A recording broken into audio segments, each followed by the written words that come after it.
బాలుడు సహస్ర ఇంట్లోకి చొరబడి దొంగతనం ఎలా చెయ్యాలో ముందుగానే ప్లాన్ చేసుకున్నాడు. అందుకోసం స్టెప్ బై స్టెప్ ఓ పేపర్పై రాసుకున్నాడు. ఇంట్లోకి ఎలా చొరబడాలి, బ్యాట్ తీసుకుని ఎలా బయటపడాలి, ఆధారాలు లేకుండా ఎలా జాగ్రత్త పడాలి అనే అంశంపై ఓ నోట్ కూడా రాసుకున్నాడు. చివరిలో మిషన్ డన్ అని రాసుకున్న ఆ లెటర్ను పోలీసులు స్వాధీనం చేసుకున్నారు. దొంగతనం చేయడానికి నెల రోజుల ముందు నుంచి బాలుడు ప్లాన్ చేసుకున్నట్లు వివరించారు. బాలుడు ఓటీటీలో క్రైమ్స్, సస్పెన్స్ స్టోరీస్ తరచుగా చూసేవాడని, వాటి ప్రభావం వల్లే ఆధారాలు దొరకకుండా జాగ్రత్త పడ్డాడని పోలీసులు వివరించారు. ముందుగానే అనుమానం వచ్చి బాలుడిని విచారించినప్పటికీ సదరు బాలుడు పోలీసులను తప్పుదోవ పట్టించే ప్రయత్నం చేశాడు.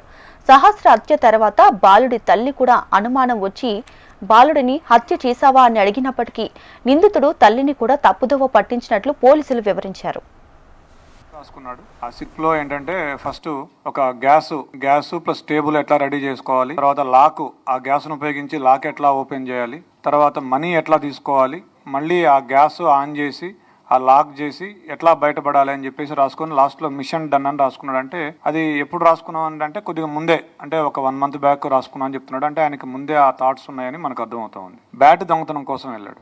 మనం ఎన్నిసార్లు అడిగినా మనీ గురించి చెప్పడం లేదు. నాకు ఆ బ్యాట్ యాక్చువల్గా ఏంటంటే డిసీజ్డ్ వాళ్ళ తమ్ముడు 6 years ఉంటాయి, ఈయన కలిసి క్రికెట్ ఆడేవాళ్ళు. ఆ బ్యాట్ ఈయనకి బాగా నచ్చింది, స్ట్రోక్ బాగా ఉంది, నాకు బాగా నచ్చింది, నాకు ఇవ్వు నేను కూడా ఆడతా అంటే ఇచ్చేవాడు కదా పిల్లవాడు.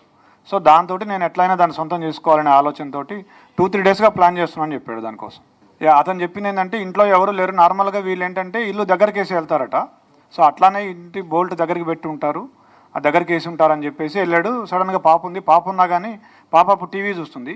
ఇతను వెనక నుంచి వెళ్ళాడు, అంటే అటువైపు తిరిగి చూస్తుంటే ఆ పాప వెనక నుంచి ఒకటే డోర్ ఉంది, వెనక నుంచి అంటే అదే డోరు, ఆ అమ్మాయి అటు తిరిగి ఉంది. ఇట్లా వెళ్ళి ఆ కిచెన్లో ఉంది బ్యాట్ తీసుకొస్తుంటే అప్పుడు ఆ అలికిడికి పాప చూసి దొంగ అని అరిచింది. అరిస్తే అతను పరిగెత్తబోతే ఆ అమ్మాయి పరిగెత్తుకుంటూ వచ్చి చొక్కా పట్టుకుంది. పట్టుకుంటే ఆ కోపంలో తోసేస్తే మంచం మీద పడింది. మంచం మీద పడ్డాక కళ్ళు మూసుకొని విచక్షణ రహితంగా పొడి చేశాను చెప్పాడు. అతనికి బేసిక్గా ఈ ఓటీటీల్లో, యూట్యూబ్లో ఈ క్రైమ్ థ్రిల్లర్స్, సస్పెన్స్ మిస్టరీలు చూసే అలవాటు బాగా ఎక్కువగా, దాదాపుగా ఒక 5-6 సంవత్సరాల నుంచి అదే పనిలో ఉన్నాడు. స్కూల్ కూడా ఎక్కువ వెళ్ళేవాడు కాదు. ఎప్పుడు ఏదో ఒక తన ఆలోచనలో తనుండి ఇలా ఊహించుకుంటూ ఉండేవాడు. అతనికి స్కూలు ఎగ్గొట్టే అలవాటు ఉండేది. స్కూల్కి వెళ్లకుండా క్రికెట్ ఆడుకోవడం, ఈ ఓటీటీ చూడడం, యూట్యూబ్ చూడడం, ఈ మిస్టరీస్ చూడడం అలవాటు ఉండేది అతనికి. ఇట్లా ఆ రోజు ఏ రోజైతే అఫెన్స్ జరిగిందో ఆ రోజు మార్నింగ్ 8:30 to 8:45 అతను ఆ గోడ దగ్గర, ఏదైతే గోడ దూకి వెళ్ళే అవకాశం ఉందో ఆ గోడ దగ్గర తచ్చాడాడు అతను చాలాసేపు, ఒక 15 minutes. ఆ సమాచారంతో మా అనుమానం ఇంకా ఎక్కువై, మా అనుమానం నిర్ధారణ అయ్యి అతన్ని మళ్ళీ విచారించాము. ఫస్ట్ ఇల్లు సెర్చ్ చేసాము. ఇల్లు సెర్చ్ చేస్తే మాకు ఈ లెటర్ దొరికింది, అతను రాసుకున్న లెటర్ ఏదైతే ఉందో అది. తర్వాత కత్తి కూడా దొరికింది. 3 కత్తులు ఉన్నాయి. ఏ కత్తి అంటే, సార్ నల్ల కత్తి, నల్లపీడి ఉంటుంది, దానికి అంచు నల్లగా ఉంటుందని అతనే చెప్పాడు. ఆ కత్తి తీసుకొస్తే ఇదేం చూపించాడు.